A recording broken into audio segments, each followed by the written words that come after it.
नमस्कार, आप देख रहे हैं मातृभूमि में आपके साथ शोभना यादव। मातृभूमि की शुरुआत इस समय की बड़ी खबर से करेंगे। बड़ी खबर पंजाब से। पंजाब के मुख्यमंत्री भगवंत मान को कथित तौर पर जर्मनी के फ्रैंकफर्ट में फ्लाइट से उतारने का मुद्दा गर्मा गया है। केंद्रीय नागरिक उड्डयन मंत्री ज्योतिरादित्य सिंधिया का कहना है कि वो खुद इस मामले को देखेंगे।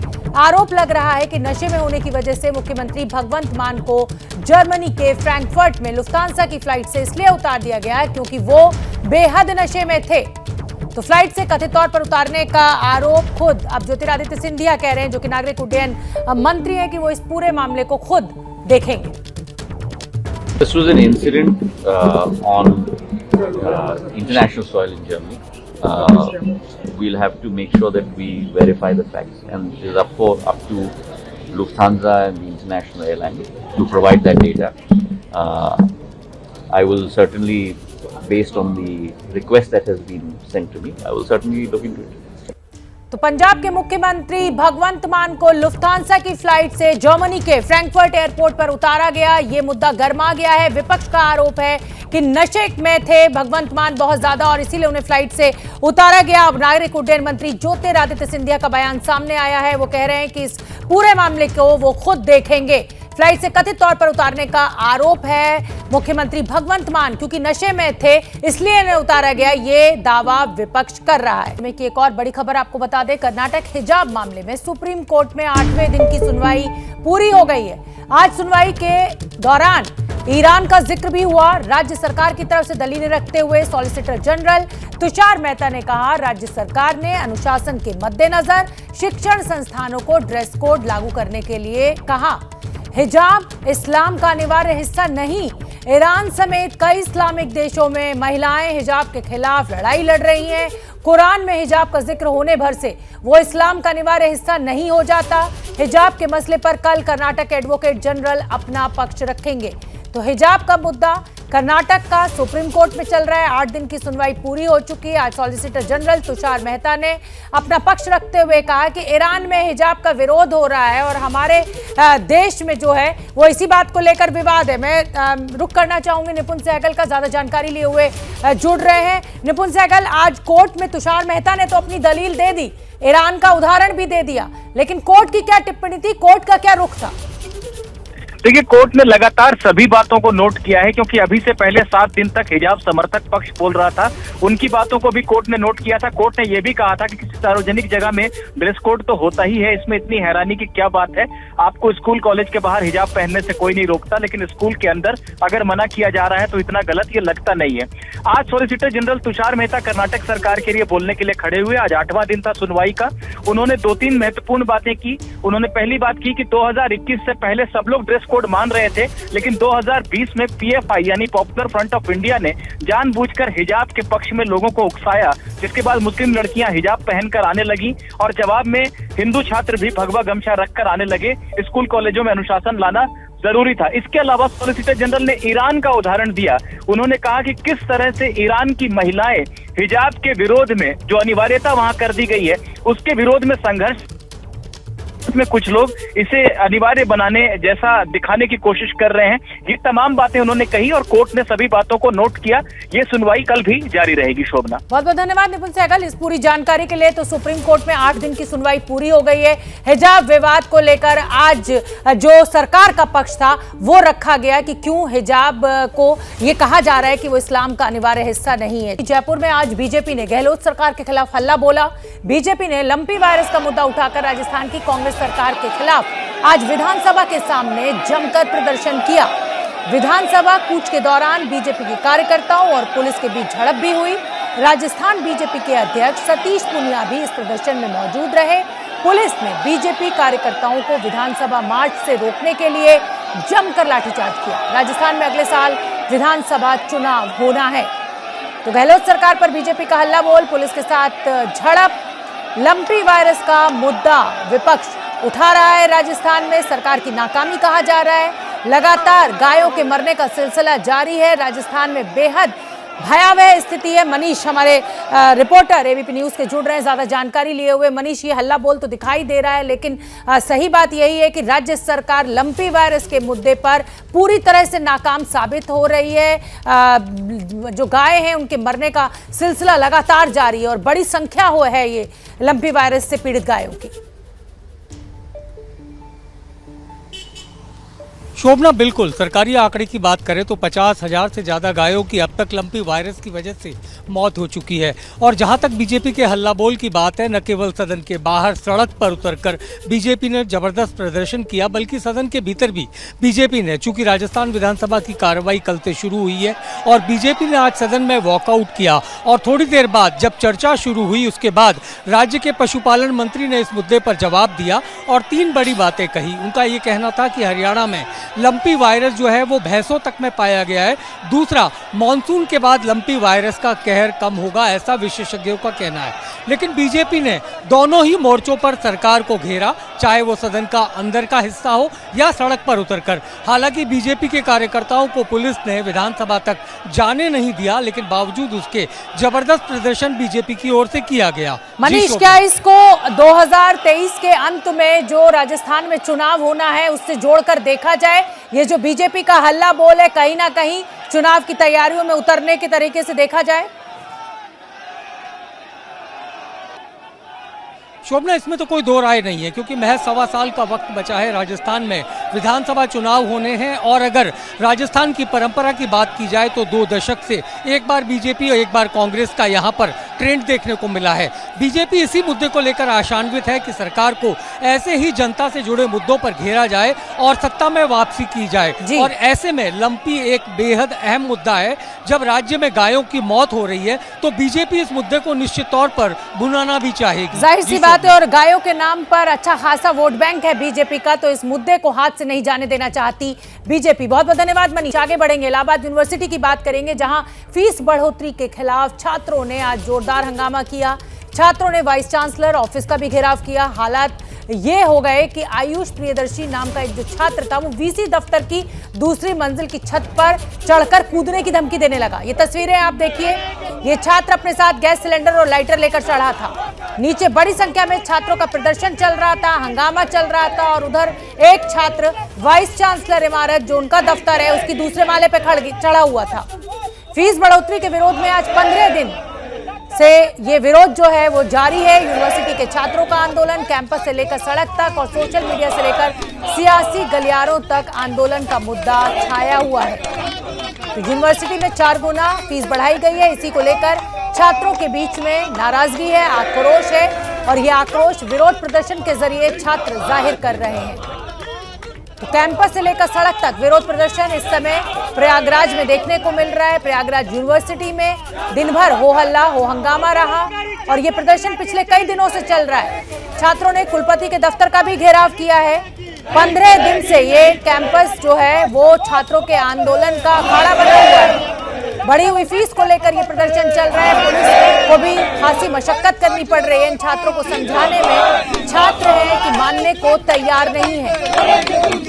स्थिति आज गंभीर तब हो गई जब एक छात्र वाइस चांसलर के दफ्तर के दूसरे माले पर चढ़ गया और उसके पास लाइटर और गैस सिलेंडर था। छात्रों ने कुलपति के दफ्तर को घेरा। 4 गुना जो फीस बढ़ाई गई है उसका विरोध, और ये सिर्फ यूनिवर्सिटी कैंपस में ये विरोध नहीं चल रहा है। प्रयागराज में यूनिवर्सिटी से लेकर सड़कों तक ये विरोध प्रदर्शन देखने को मिल रहा है। बढ़ी हुई फीस को लेकर छात्रों का गुस्सा।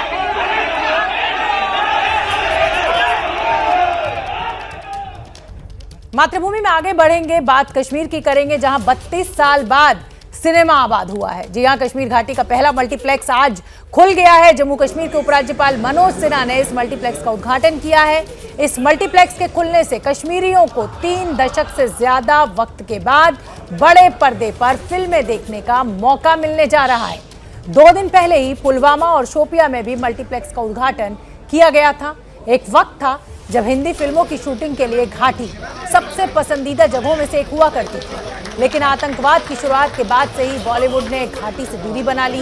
धीरे धीरे फिल्मों की शूटिंग का चलन बंद होता चला गया और घाटी में सिनेमा हॉल पर ताले जड़ते चले गए। कश्मीर घाटी में करीब 15 सिनेमा हॉल हुआ करते थे जो दशकों पहले बंद कर दिए गए। मल्टीप्लेक्स के मालिकों का मानना है कि बंद किए गए सभी सिनेमाघरों को फिर से चालू किया जाना चाहिए। और हम आपको बता दें कि एबीपी न्यूज संवाददाता आसिफ कुरैशी ने नए थिएटर आइनॉक्स का जायजा लिया और बताया कि घाटी में इस नए थिएटर में क्या खास है और लोगों में क्या उत्साह है इस थिएटर को लेकर। कश्मीर के लिए देखें तो सिनेमा एक नए अवतार में यहाँ आ रहा है। इस समय हम आइनॉक्स के उस सिनेमा हॉल में मौजूद हैं।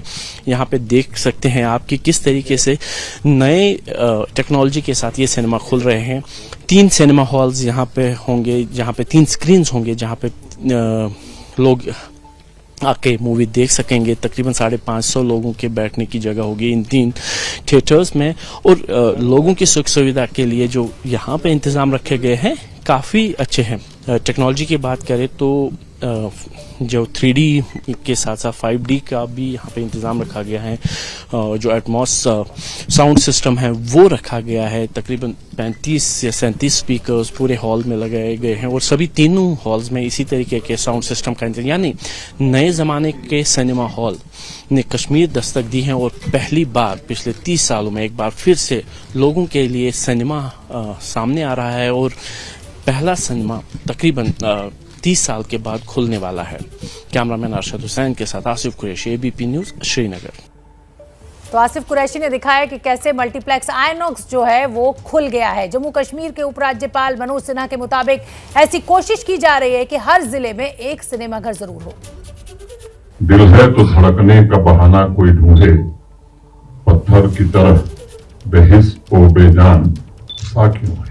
विज्ञान अगर खोज है तो कला उसकी अभिव्यक्ति है। एक जमाना था जब ज्यादातर फिल्मों का एक हिस्सा जम्मू कश्मीर में ही शूट होता था, लेकिन उसका पूरा असर कश्मीर वैली में दिखाई पड़ता था। यहाँ के नागरिकों को भी मैं बधाई देता हूँ कि आज से वो उन चीजों को देख सकेंगे जिसकी तमन्ना बहुत दिन से पाले हुए। और घाटी में आइनॉक्स मल्टीप्लेक्स के सीईओ विजय धर के मुताबिक 32 साल बाद सिनेमा की कश्मीर में वापसी हुई है। ये एक ऐतिहासिक दिन है। हमारे साथ यहाँ पे आइनॉक्स के सीईओ आलोक टंडन जी हैं। आलोक जी, कैसा लग रहा है बीइंग फर्स्ट? बहुत अच्छा लग रहा है। हिस्टोरिक डे है, हिस्टोरिक मोमेंट है। और आपने सही कहा कि 30-32 साल बाद एक सिनेमा हॉल आया है और हम जो आइनॉक्स के सिनेमा हॉल लेके आए हैं वो we have left no stone unturned.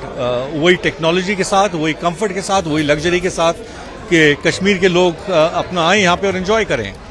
किस तरीके का रिस्पांस अभी तक है और आम लोगों को कब ये आपकी टेक्नोलॉजी देखने को मिलेगी? देखिए, रिस्पांस अभी तक whether it's from the press fraternity और द पीपल ऑफ श्रीनगर जो वो सुन रहे हैं इसके बारे में काफी पॉजिटिव आया है। 30 तारीख को हम खोलेंगे पब्लिक के लिए और वो सारी लेटेस्ट पिक्चर्स देख पाएंगे जो अदर पार्ट्स ऑफ इंडिया में चल रही हैं उस टाइम। क्या उम्मीद करते हैं, किस तरीके का रिस्पांस आपको उम्मीद क्या है? बहुत अच्छी उम्मीद है कि रिस्पांस बहुत अच्छा होएगा। अब देखिए, cinema is an integral part of our culture. ये हमारे डीएनए में है। मैं सबको बोलता हूँ, एक हिंदुस्तानी से आप सिनेमा बाहर नहीं निकाल सकते और दिस इज नो डिफरेंट। हाँ जी, 30 साल बाद खुल रहा है बट पीपल आर एक्साइटेड और वो आके यहाँ पे देखेंगे तो I am very confident, very sure that we'll have a great response. तो अगर रिस्पांस अच्छा मिलता है, क्या आइनॉक्स और भी जगह पे इस तरीके के सिनेमा हॉल्स खोलने के, और क्या आप उम्मीद करेंगे कि आपके कॉम्पिटिटर्स भी इधर आ जाएं? देखिए, सिनेमा एक ऐसी चीज है जब ज्यादा लोग आए तो सबके लिए अच्छा है। और मातृभूमि में आगे बढ़ेंगे। आज एक बुरी खबर भी सुबह आई। नोएडा के सेक्टर 21 में आज निर्माणाधीन दीवार गिरने से एक बड़ा हादसा हुआ। जलवायु विहार में नाली की सफाई के दौरान ये दीवार गिरी।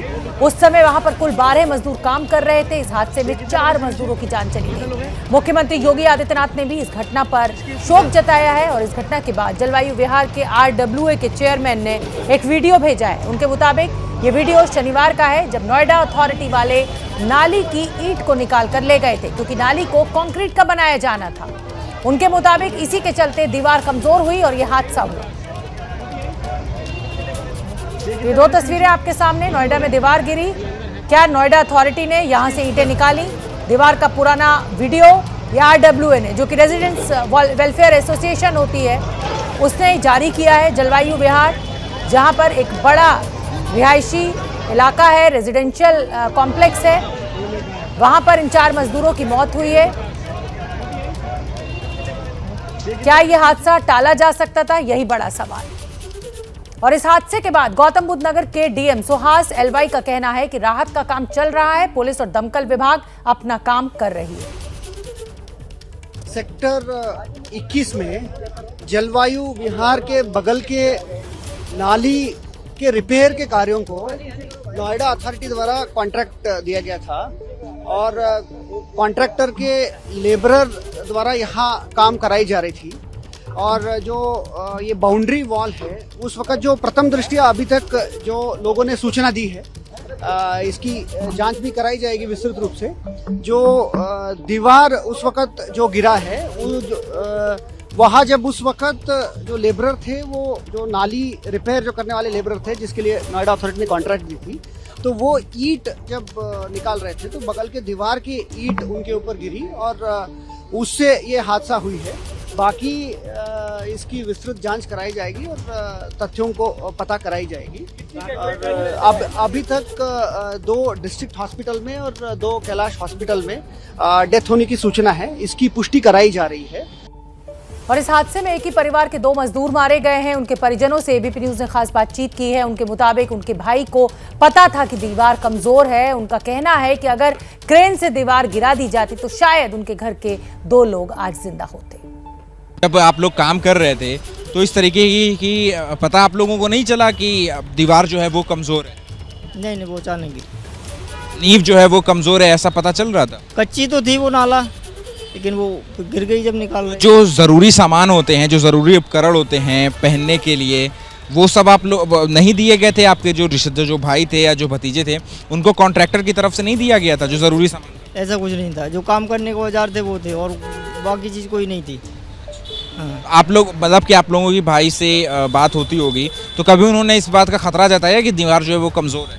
हाँ, बताते थे, मिलते थे तो काम कमज़ोर है बिल्कुल।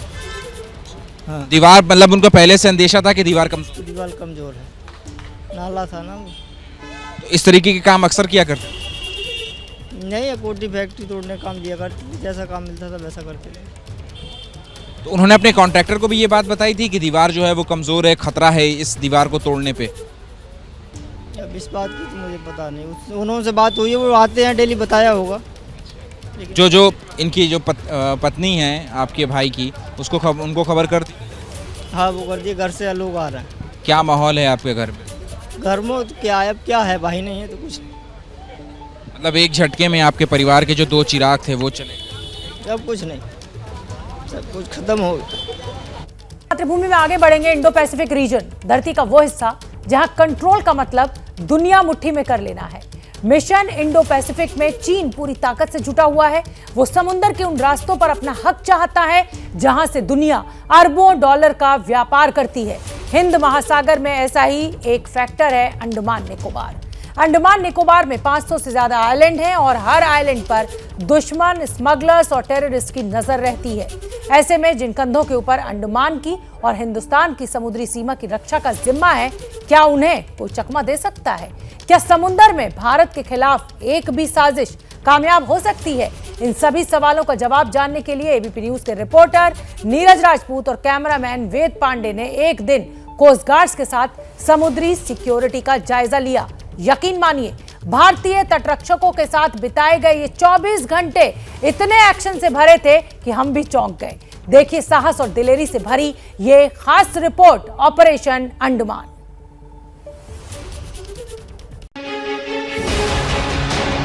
Special sea duty man and cable party.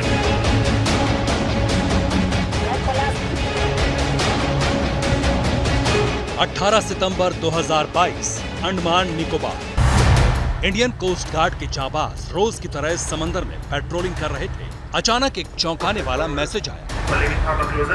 Special sea duty man and cable party for leaving harbour closure, assume damage control state 3 continue. ये कोई साधारण इनपुट नहीं था।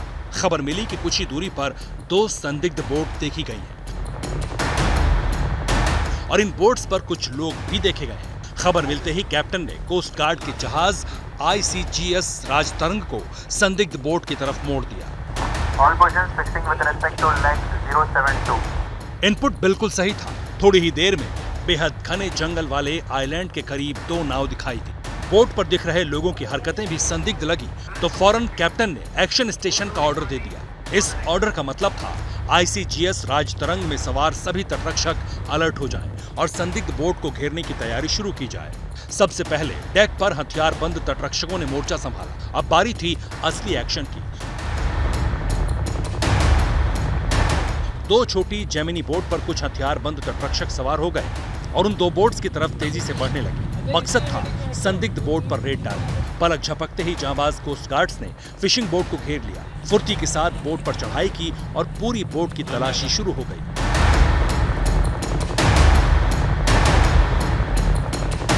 बोट पर मौजूद हर शख्स से सवालात किए गए, उनसे पहचान के दस्तावेज मांगे गए। हर तरह के डॉक्यूमेंट्स देखने के बाद जब कोस्ट गार्ड्स को यकीन हो गया कि संदिग्ध नाव किसी एंटी नेशनल एलिमेंट की नहीं है बल्कि मछुआरों की है, तब उन्हें क्लीन चिट दे दी गई। ये पूरा एक्शन जो अभी आपने टेलीविजन स्क्रीन पर देखा वो ABP न्यूज के कैमरे में कैप्चर हुआ, क्योंकि जिस वक्त हिंदुस्तान की समुद्री सीमा में इंडियन कोस्ट गार्ड्स का लाइव ऑपरेशन चल रहा था, उस वक्त ABP न्यूज के रिपोर्टर नीरज राजपूत और कैमरामैन वेद पांडे तटरक्षकों के साथ मौजूद थे। इस वक्त ABP न्यूज की टीम मौजूद है अंडमान निकोबार में। अंडमान निकोबार यानी कि देश का सामरिक आइलैंड, स्ट्रेटेजिक आइलैंड जिसको कहा जाता है, जो कि ये जो अंडमान निकोबार है, यहीं से जो मलाक्का स्टेट जो कि दक्षिण एशिया को साउथ ईस्ट एशिया या फिर चीन के साथ जोड़ता है या यूरोप को जोड़ता है और साथ ही जोड़ता है हिंद महासागर को प्रशांत महासागर से। और इसके लिए इंडियन कोस्ट गार्ड यहाँ पर लगातार तैनात रहता है। इस वक्त ABP न्यूज़ की टीम यानी कि मैं और मेरे कैमरामैन वेद पांडे दोनों मौजूद हैं इंडियन कोस्ट गार्ड की एक इंश्योर पेट्रोल वेसल यानी कि IPV ICGS राजतरंग पर, और यहाँ से हम जाएंगे हिंद महासागर यानी कि अंडमान निकोबार सी में जाएंगे, अंडमान सी में जाएंगे और देखेंगे कि किस तरह से हमारे देश की समुद्री सीमाओं की सुरक्षा और निगरानी इंडियन कोस्ट गार्ड यानी कि भारतीय तटरक्षक करते हैं। साहस, एक्शन और फुर्ती का ये पूरा रोमांच रियल लाइफ का नहीं बल्कि रियल लाइफ का हिस्सा है। वो रियल लाइफ जो इंडियन कोस्ट गार्ड का हर जवान हर दिन जीता है। इंडियन ओशन में चीन के नापाक मंसूबे हों, समंदर के रास्ते ड्रग्स की स्मगलिंग हो या आतंकियों की घुसपैठ का खतरा हो, इंडियन कोस्ट गार्ड्स हर खतरे को मात देने के लिए 24/7 हाई अलर्ट मोड पर रहते हैं। आखिर ये जवान किस मिट्टी के बने? क्यों इंडियन कोस्ट गार्ड्स के नाम से दुश्मन कांपता है?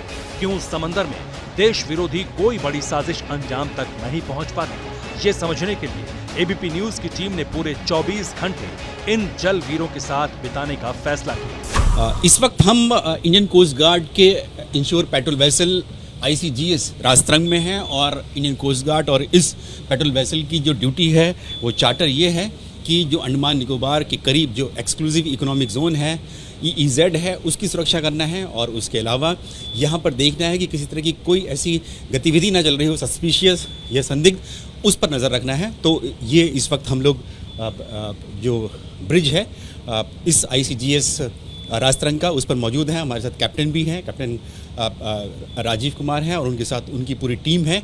इस ICGS राजतरंग को दरअसल ये स्वदेशी शिप है, ये पेट्रोल वेसल है जिसे GRAC कोलकाता ने तैयार किया था 2012 में। उसके बाद से लगातार ये अपनी ड्यूटी कर रहा है, ये शिप करता है। और अभी जो हम लोग जा रहे हैं जो अंडमान निकोबार के करीब जो समुंदर है, जो IMBL है, जो इंटरनेशनल मैरीटाइम बाउंड्री लाइन जो म्यांमार से सटी हुई है, उसके करीब वहाँ पर जा रहे हैं और देखेंगे कि यहाँ पर इस तरह की कोई गतिविधि तो नहीं है, संदिग्ध तो नहीं है जिसके लिए इस शिप को और यहाँ शिप में तैनात जितने भी ऑफिसर्स और सेलर हैं उनकी ड्यूटी है।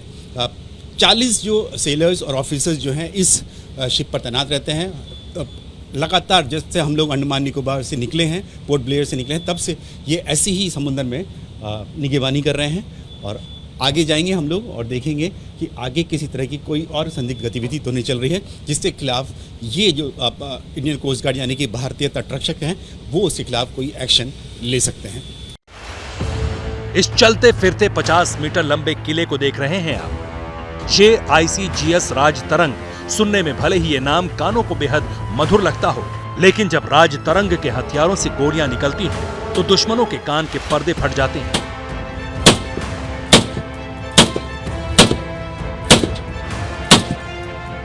समंदर की निगरानी बड़ी चुनौती होती है और चुनौती इसलिए होती है क्योंकि समुंदर चारों तरफ फैला होता है और इस सब में जो छोटी छोटी बोट्स हैं, वेसल्स हैं, इनको जो अपनी आंखों से देखना बहुत मुश्किल होता है। हालांकि जो यहाँ पर तटरक्षक हैं इंडियन कोस्ट गार्ड के, उनके पास बाइनोकुलर्स होते हैं, लेकिन फिर भी जो निगाहों से देखना बहुत मुश्किल होता है, क्योंकि बहुत बहुत दूर तक फैला हो, जैसे कि देखेंगे हम लोग तो चारों तरफ समंदर ही समंदर, पानी ही पानी है, उसमें ढूंढना मुश्किल होता है। ऐसे में जो टेक्निकल जो सर्विलेंस है, जो हमारी जो रडार्स हैं, वो बहुत काम आती हैं इंडियन कोस्ट गार्ड के। जैसे कि हम लोग ICGS राजतरंग में है, तो हम लोग देख रहे हैं कि ये इस रडार में जो लगी हुई है, शिप में जो लगी हुई है, उसके जरिए भी जो है मॉनिटर किया जा सकता है कि कहाँ पर कौन सी बोट जा रही है। जैसे अभी हम लोग यहाँ हैं, तो जैसे हमें जानकारी दी गई है कोस्ट गार्ड के ऑफिसर्स द्वारा, तो ये बोट्स दिखाई दे रही है, एक बोट ये है, एक बोट ये है, एक बोट ये है। तो ये आसपास की कई किलोमीटर के दायरे में पता लगा लेती है कि कहाँ पर कौन सी बोट जा रही है, तो उससे ट्रैक करना जो होता है बोट्स को थोड़ा आसान हो जाता है, और उनका पूरा डाटा भी यहाँ पर सामने दिखाई देता है कि कौन सी बोट है, कितनी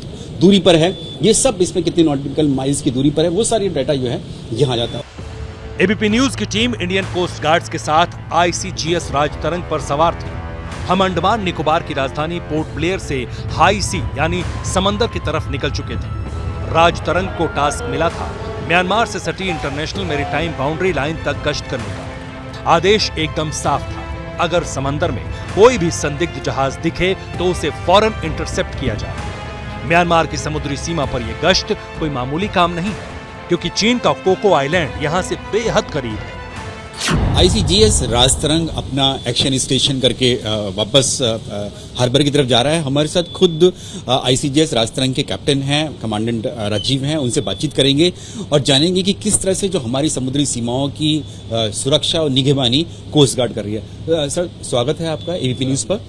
सबसे पहले तो हमें बताइए कि आज हम लोग ABP न्यूज़ की टीम आपके साथ थी, हम लोग सी में गए, हमने देखा कि किस तरह की विजिल रखते हैं। ये किस लिए जरूरी होता है हमारी देश की समुद्री सीमाओं की सुरक्षा करने के लिए? सर, जैसे लैंड पे बहुत सारे रूल्स एंड रेगुलेशंस हैं, वैसे ही एट सी जो समंदर में है उसमें भी बहुत सारे rules and regulations government of India के जो हमें इन्फोर्स करने होते हैं। तो by coast guard charter of duty we have been interested with various duties related to security of artificial islands हैं, offshore जो vessels हैं। भारतीय तटरक्षक जो सेवा है वो जो गवर्नमेंट ऑफ इंडिया के जितने भी रूल्स एंड रेगुलेशंस को इन्फोर्स करने के लिए समंदर में, सो दैट कि हमारे जो फिशरमैन हैं उनको किसी तरीके की परेशानी ना हो। एंड हम हर तरीके से, चाहे वो लैंड ऑपरेशंस है, बीचिंग का है, चाहे हमारे बोर्डिंग के होते हैं, वो सब हम करते हैं, सो दैट कि जो आइलैंड सिक्योरिटी है या IMBL पेट्रोल है, तो अकॉर्डिंगली हम हर तरीके से देश की सुरक्षा के लिए तत्पर रहते हैं। जहां तक हमारी नजर जा रही थी, वहां सैकड़ों मील दूर तक समंदर ही समंदर दिख रहा था। राजतरंग के ब्रिज पर मौजूद कैप्टन और बाकी अफसर दूरबीन से पैनी नजर बनाए हुए थे। अगर दुश्मन देश के सैनिक या आतंकियों की टोली दिखी तो जवाब राजतरंग में लगी हैवी मशीन गन और LMG से दिया जाएगा। समंदर में सिर्फ सस्पिशियस बोट यानी फिशिंग बोट का खतरा नहीं रहता, बल्कि इस बात का रहता है कि हमारे सीमाओं में कोई आतंकी खतरा है। जैसे कि हम लोग देख रहे हैं कि अंतर्राष्ट्रीय जो वाटर्स होते हैं, इंटरनेशनल वाटर्स, उसमें तो जो टेररिस्ट एक्टिविटीज हैं, जो टेररिस्ट हैं अपनी बोट्स को करीब लाकर जो है वो रैम कर देते हैं, यानी कि मारने की कोशिश करते हैं। तो इसके लिए भी हमारी जो ICGS राजतरंग है वो पूरी तरह से तैयार है। कोई भी बोट करीब नहीं आ सकती, उन पर गन लगी हुई है, HMG लगी हुई है, यानी कि heavy machine gun, light machine guns हैं और भी दूसरी आर्टिलरी गन्स भी हैं। तो उनसे भी जो अगर कोई आने की कोशिश करता है, करीब आने की कोशिश करता है, तो उस पर फायरिंग के जरिए जो है उनको वहीं पर न्यूट्रलाइज किया जा सकता है, यानी कि उनको वहीं पर तबाह किया जा सकता है। समंदर में सर्च एंड रेस्क्यू ऑपरेशन के लिए भी इंडियन कोस्ट गार्ड्स ने अपने हेलीकॉप्टर तैनात कर रखे हैं। इंडियन कोस्ट गार्ड्स की ताकत इन हेलीकॉप्टर से कई गुना बढ़ जाती है। इन जलवीरों के साथ 24 घंटे बिताने के बाद एक चीज तो दावे से कही जा सकती है, और वो ये कि हिंदुस्तान की समुद्री सरहद को कोई दुश्मन नजर उठाकर देख भी नहीं सकता। अंडमान निकोबार से कैमरामैन वेद पांडे के साथ नीरज राजपूत की रिपोर्ट। तो आपने देखा ABP न्यूज के रिपोर्टर नीरज राजपूत और कैमरामैन वेद पांडे के साथ ICGS राजतरंग पर कोस्ट गार्ड्स के साथ एक पूरा दिन। आपने देखा कैसे देश की सुरक्षा का जिम्मा संभालते हैं कोस्ट गार्ड। भारतीय तटरक्षकों के साथ बिताए गए ये 24 घंटे इतने एक्शन से भरे थे। तो मातृभूमि में आगे बढ़ेंगे। गुजरात चुनाव को लेकर आज जबरदस्त हलचल है। दिल्ली के मुख्यमंत्री अरविंद केजरीवाल वडोदरा दौरे पर हैं, तो JP नड्डा भी राजकोट में रैली कर रहे हैं। आज जब अरविंद केजरीवाल वडोदरा पहुंचे तो उनके सामने मोदी मोदी के नारे लगाए गए। जवाब में केजरीवाल समर्थकों ने भी नारेबाजी की। उधर राजकोट में जेपी नड्डा जनप्रतिनिधि सम्मेलन में शामिल हुए और थोड़ी देर में रोड शो होगा जेपी नड्डा का। तो ये दो तस्वीरें, इस साल दिसंबर में चुनाव होना है गुजरात में, उसको देखते हुए दो बड़ी सियासी तस्वीरें आपके सामने। दिल्ली के मुख्यमंत्री अरविंद केजरीवाल गुजरात दौरे पर हैं और उधर राष्ट्रीय अध्यक्ष बीजेपी के जेपी नड्डा की राजकोट में रैली चल रही है। ये आवाज सुनिए आप मोदी मोदी की। जिस समय दिल्ली के मुख्यमंत्री अरविंद केजरीवाल वडोदरा एयरपोर्ट से बाहर निकल रहे थे तो बीजेपी समर्थकों ने मोदी मोदी के नारे लगाए, तो फिर आम आदमी पार्टी के समर्थकों ने केजरीवाल केजरीवाल के नारे लगाए। तो फिलहाल मातृभूमि में मेरे साथ इतना ही। मुझे दीजिए इजाजत। शाम 7 बजे भारत की बात में एक बार फिर होगी आपसे मुलाकात। जैसे ही घड़ी का काटा दोपहर 2:30 पे आए, बबीता जी का दिल सास बहू साजिश के लिए मचल जाए। और ये है इनकी बहू, पूरे दिन ऑफिस की टेंशन हो जाए गॉन जब ये करें अपना फेवरेट शो फ्री टाइम पे ऑन। इनकी तरह आप भी देखें अपना फेवरेट शो अपने टाइम पर और डाउनलोड कीजिए एबीपी लाइव ऐप अपने स्मार्ट टीवी पर।